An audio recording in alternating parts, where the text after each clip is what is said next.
Allah is enough for us, and He is the best disposer of our affairs. And you know, subhanAllah, the best du'as, the ones that the Prophet ﷺ prescribed to us, that unlock the greatest blessings in our lives, sometimes when you're reading the rewards of these du'as, they're so unbelievable that you're just like, is it really possible that with one sentence, so much can come out? They are usually the du'as that have the greatest level of a combination of vulnerability and submission combined. And so you find, Ya Hayyu Ya Qayyum bi rahmatika astaghith aslih li sha'ni kullah wa la takilni ila nafsi tarfata ayn. The famous hadith that we've spoken about, O Hayyu Ya Qayyum, O ever living, O ever sustaining, in your mercy I put my trust. Rectify all of my affairs and do not leave me to myself even for the blink of an eye. So you're submitting every function to Allah subhanahu wa ta'ala, and as a result of that, Allah subhanahu wa ta'ala takes over every one of your functions and your affairs, and you're at peace. La ilaha illa anta subhanaka inni kuntu min al-zalimin. There is no God but you. How perfect are you? I was from the transgressors. The dua of Yunus alayhi salam, Jonah, peace be upon him, that the Prophet sallallahu alaihi wasallam said, no one says that dua except that Allah subhanahu wa ta'ala will answer their need when they make that dua, when they make that dhikr. And here, hasbi Allah wa ni'mal wakil. Hasbunallah wa ni'mal wakil. Allah is enough for me, and He is the best disposer of my affairs. This is something that comes reflexively almost to the companions of the Prophet ﷺ when they face hardship. And it usually comes in the most desperate of circumstances and situations. And the larger the obstacle grows, the more important and harder it is to remember that Allah is greater than whatever obstacle is in front of you. Our mother Aisha radiallahu ta'ala anha, hadithatul ifk, the slander of Aisha radiallahu anha. She leaned on two statements of prophets that came before. She leaned on the statement of Yaqub alayhi salam, Nama ashku bathi wa huzni ila Allah. I complain of my grief and my sadness only to Allah subhanahu wa ta'ala. And she leaned on hasbi Allah wa ni'mal wakil. She was saying, as she looked around and she saw, Ya Allah, I have no one here supporting me. The Sahaba, some of the Sahaba are passing this slander. I have no one on my side. Hasbunallah wa ni'mal wakil. She looked up to Allah subhanahu wa ta'ala instinctively and said, Allah is enough for me, and He is the best disposer of my affairs in that moment of desperation. So I want us to look for a moment, inshaAllah ta'ala, as we are coming into the days of Dhul Hijjah, at our father Ibrahim alayhi salam, and then our messenger sallallahu alayhi wasallam. And I'm going to share some of the miracles of this dua that Ibn al-Qayyim rahimahullah ta'ala elucidates so beautifully from the various verses that are mentioned. But before I get to the verses and what Ibn al-Qayyim rahimahullah said of the various fawaid, the various benefits of this verse, imagine Ibrahim alayhi salam. Your last words, O Ibrahim alayhi salam.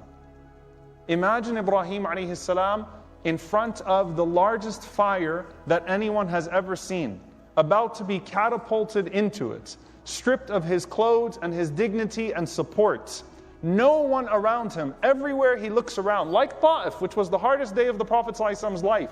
Any direction he looks in, all he sees is jeering and mockery and people egging on those that are going to throw him into the fire. He has no one, subhanAllah. I mean, that is trauma.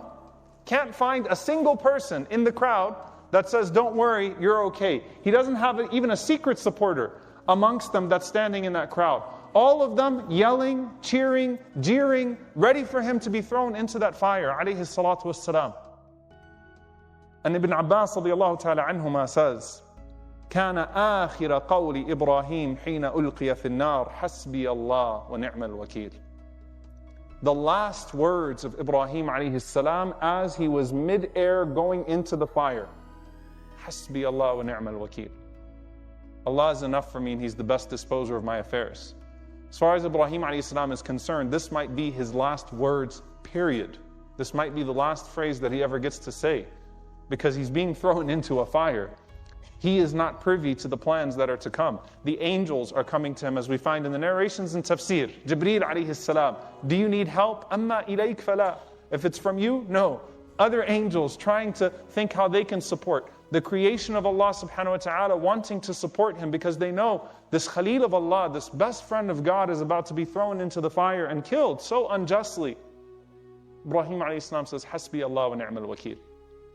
These were his last words as he was being cast into the fire, as Ibn Abbas radiallahu anhuma narrates in Sahih al-Bukhari. He also says, radiallahu ta'ala anhuma, that Hasbi Allah wa ni'mal wakil. The last words that Ibrahim alayhi salam said when he was thrown into the fire. And it was said by Muhammad sallallahu alayhi wasallam and his companions when the hypocrites said to them, Inna nasa qad jama'u lakum. That verily your opponents have gathered an impossible army. When does this happen? After Uhud, when they're still bleeding, when they're burying the largest amount of mass casualties in the community that they have seen, and the hypocrites are loving this. They want to see a crack in the confidence of the Muslims. They want to see the Prophet ﷺ express a moment of confusion, a lack of clarity, a lack of purpose. They want to see him crumble, sallallahu alaihi wasallam. They want to see the companions crumble. And Abu Sufyan, after Uhud, gathered an even larger army. They smelled blood. They smelled blood. Literally, they smelled blood. And so after Uhud, when the Muslims were wounded, they planned a second attack. And they gathered that army to attack right after. And the hypocrites came to the Muslims and said, Inna nasa qad jama'u lakum. You thought Uhud was bad. You thought Uhud was bad. Watch what happens to you now. You should see the army that is waiting to cut you into pieces. And Allah Azza wa Jal says, Inna nasa qad jama'u lakum. That the hypocrites said that verily the people have gathered against you. فَخْشَوْهُمْ. Fear them. The hypocrites are even trying to project the emotion that they think you should have. You should fear them. You should be very afraid right now. And Allah Azza wa Jal says, فَزَادَهُمْ إِيمَانًا. First, the reality on the inside, their faith in Allah was only increased. As much as they were told to fear people, they increased in their fear of Allah subhanahu wa ta'ala. As much as they were told to give up because the people were going to overwhelm them, the more that their trust in Allah subhanahu wa ta'ala grew. So their iman increased. وَقَالُوا حَسْبُنَ اللَّهُ وَنِعْمَ الْوَكِيلُ. The Prophet ﷺ and the companions said, حَسْبُنَ اللَّهُ وَنِعْمَ الْوَكِيلُ. This is what they have been taught to say. Allah is enough for us, and He is the best disposer of our affairs. Imam Malik rahimahullah ta'ala actually had a ring in which he had Hasbunallah wa ni'mal wakil inscribed on it. And they asked Imam Malik rahimahullah ta'ala why out of all the phrases he chose to inscribe on his ring, he put Hasbunallah wa ni'mal wakil. He said because immediately after that verse, Allah subhanahu wa ta'ala says, فَانْقَلَبُوا بِنِعْمَةٍ مِّنَ اللَّهِ وَفَضْلٍ لَمْ يَمْسَسْهُمْ سُوءٍ وَاتَّبَعُوا رِضْوَانَ اللَّهِ وَاللَّهُ ذُو فَضْلٍ عَظِيمٍ. That they returned with the favor of Allah and with His bounty, no harm had touched them, and they pursued the pleasure of Allah, and Allah is indeed the bestower of great bounty. So what came after it was miracle after miracle after miracle, was the mercy and grace of Allah. Meaning, if a person gets to that point, if they respond with Hasbunallah wa ni'mal wakil, everything opens up after that. And subhanAllah, you look at this verse and you look at these words. Hasbunallah, I need no one else, I have Allah. Ni'mal wakil, I choose His planning. He's the best disposer of my affairs. I choose His planning over even my own planning. I would prefer His planning even over my own planning. And so I'm choosing Allah, Hasbi Allah, over people. Wa ni'mal wakil, and I'm choosing His plans even over my plans when it comes to what is ahead of me. And by the way, as the ulama mentioned, before I go into what Ibn al-Qayyim rahimahullah said, if you look at the verses, the common denominator here, the scholars mention here, is that Allah is not someone you resort to only when no one else is there for you. Allah is someone that you resort to even when everyone else is there for you. Because the trust that Ibrahim alayhi salam had in Allah subhanahu wa ta'ala, decades later, when he's sitting with his 8 children at that point and saying to them, what will you worship after me? And seeing his grandchildren and seeing his offspring worshiping Allah subhanahu wa ta'ala and the fruit of his efforts, the trust that Ibrahim alayhi salam had in Allah at that moment was no less than the trust that he had in Allah subhanahu wa ta'ala at the moment he was being thrown into the fire. And the trust that Muhammad sallallahu alaihi wasallam and submission that Muhammad sallallahu alaihi wasallam had to Allah subhanahu wa ta'ala on the day of Fatih Mecca, on the day of the conquest of Mecca, was no less than the trust that he had in Allah on the day of Uhud, or when he was in the cave and it was only Abu Bakr radiallahu ta'ala anhu. The idea was, La tahzan inna Allah ma'ana, do not grieve, Allah is with us, whether no one is with us or whether everybody is with us. Hasbunallah, Allah is enough. I'm satisfied. I'm okay with Allah being enough. If no one else is left but Allah subhanahu wa ta'ala, hasbi Allah wa ni'mal wakil. And He's the best disposer of my affairs. Not that I have been able to find others and nothing has worked, and so now I'm just going to say, Ya Allah, I failed, so now you dispose of my affairs. No, Ya Allah, even when my planning is perfect, it will only succeed to the extent that you allow it to succeed. Dispose of my affairs, O Allah, as you see fit and as you see best. Imam Ibn al-Qayyim rahimahullah ta'ala then lists some of the miracles of this dua, some of the beautiful benefits of this dua. He says every time, rahimahullah ta'ala, he says every time Allah mentions in the Qur'an the statement, Hasbunallah wa ni'mal wakil, in some way, Allah is enough for us and He's the best disposer of our affairs, it comes with a combination of jalb al-manfa'a wa daf' al-madarra, wa fi daf' al-madarra. It comes with the bearer of good news, benefit, and doing away with harm. It brings both benefit and it does away with harm. Every time Allah mentions it, He specifies that both of those things come into a person's life as a result of that. So for example, الَّذِينَ قَالَ لَهُمُ النَّاسُ إِنَّ النَّاسَ قَدْ جَمَعُوا لَكُمْ فَاخْشَوْهُمْ فَزَادَهُمْ إِيمَانًا وَقَالُوا حَسْبُنَ اللَّهُ وَنِعْمَ الْوَكِيلُ. The incident of the Prophet ﷺ and the companions, when they responded to the hypocrites and they said, Allah is enough for us and He's the best disposer of our affairs. فَانْقَلَبُوا بِنِعْمَةٍ مِّنَ اللَّهِ وَفَضْلٍ. They returned back with the blessing of Allah and His grace. Manfa'a, Allah's blessing, Allah's goodness coming to them, the benefit. لَمْ يَمْسَسْهُمْ سُوء. And they will not be harmed. So the removal of harm. The presence of benefit, the removal of harm. Both combined as a result of that. وَاتَّبَعُوا رِضْوَانَ اللَّهِ. And they pursued the pleasure of Allah subhanahu wa ta'ala. In another verse, Allah subhanahu wa ta'ala says, وَلَئِن سَأَلْتَهُمْ مَنْ خَلَقَ السَّمَاوَاتِ وَالْأَرْضِ لَيَقُولُنَّ اللَّهِ قُلْ أَفَرَأَيْتُمْ مَا تَدْعُونَ مِن دُونِ اللَّهِ إِنْ أَرَادَنِي اللَّهُ بِضُرٍّ هَلْ هُنَّ كَاشِفَاتُ ضُرِّهِ أَوْ أَرَادَنِي بِرَحْمَةٍ هَلْ هُنَّ مُمْسِكَاتُ رَحْمَتِهِ قُلْ حَسْبِيَ اللَّهُ عَلَيْهِ يَتَوَكَّلُ الْمُتَوَكِّلُونَ. Allah subhanahu wa ta'ala says, say to them, O Prophet, who created the heavens and the earth? And they will certainly say Allah. They will admit to you that God created the heavens and the earth. They will admit that much. Then ask them, these idols that you invoke besides Allah subhanahu wa ta'ala, if Allah wills to harm me, could they undo any of that harm?